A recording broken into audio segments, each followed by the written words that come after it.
ever walked out of an exam hall thinking you wrote a lot, but still ended up getting less marks than you expected? Maybe it's not because what you wrote, but how you wrote it. If you are still writing exams like the way you did in the previous year, you are missing out on marks. So let's fix that problem with some science-backed exam writing strategies.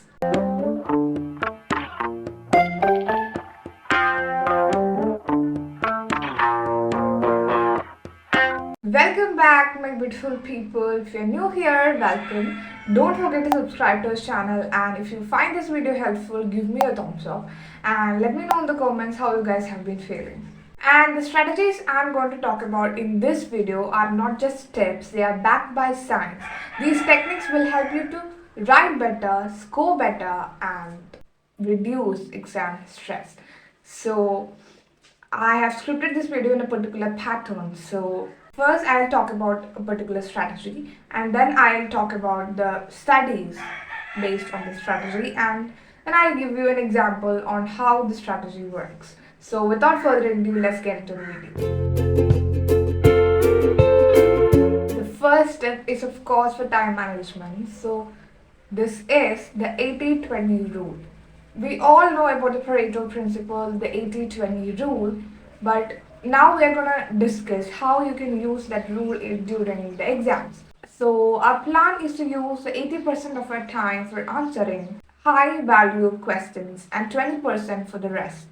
So a study which was conducted in 2018 proved that students who prioritize high value questions or questions with high marks are able to perform better.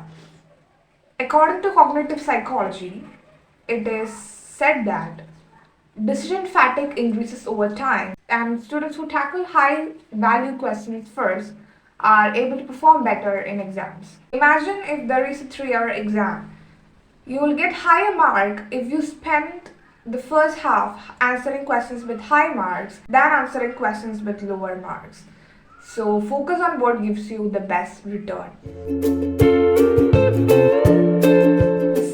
Tip is all about structuring your answer, which is to follow the F pattern and primary effect. So let me tell you what it is. So first start out with the F pattern. So our plan is to place the most important information at the beginning. So a study on eye tracking revealed that people read in an F pattern, focusing on the first few lines. On the other hand, primary effect says that people remember the first lines they read better. Examiners don't have time to read the whole of your answer or each and every word you have written. So they focus on the first lines mainly. So if your first 2 lines are strong, it will give the examiner a good impression. On the other hand, if you have a weak start, the examiner may skim the rest of the answer. So focus on the first few lines. That's all about the F pattern. And it also extends to writing your first page neatly and starting the exam with the question you know really well, etc. The third tip is all about handwriting and answer presentation, the fluency effect. I'm not saying that you should have a fancy handwriting, but you should have a clear, spaced out handwriting with headings and underlined keywords. That's a keyword here.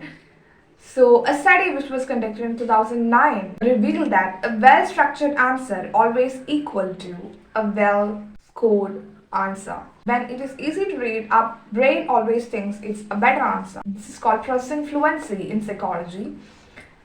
In a messy answer, it is hard to find key points, right? When our brain struggles to read or process the information, it thinks or automatically thinks it's not well.